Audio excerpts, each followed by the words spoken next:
Good morning. This morning we read Hosea chapter 10 and 11. A very interesting passage. It contains almost a contradiction. It begins throughout chapter 10 of God reciting Israel's sins. Though he prospered them, they built false altars to false gods. Though he blessed them, they called for a king. Though he worked in their lives, they turned their back on him. And so he promised that their idols and all of those things would be carried away into captivity. He called on them again to break up their fallow ground, to turn to him again. And then in chapter 11, God talks about his love for Israel, how he cared about them, how he loved them. And then in the latter verses, from verse 8 of chapter 11 onwards, how can I give up on you, Ephraim?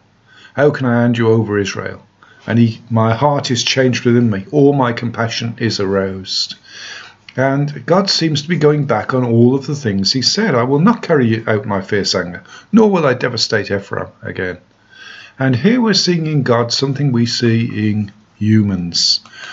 The battle between him doing what was right and what he wanted to do. He wanted to show love and compassion because he loved the people of Israel. And he loves his church today. But he knew that he needed to judge them.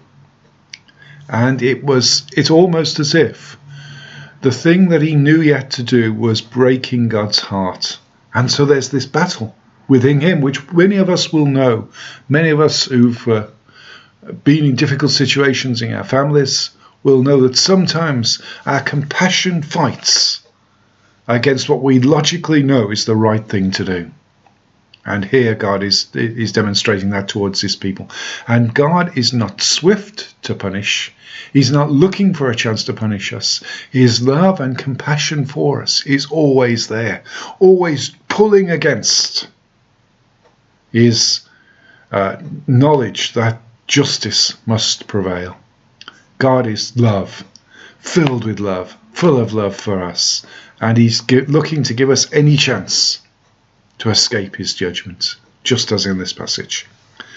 How can I, he says, give up on Ephraim? How can I hand over Israel when he loves us so much?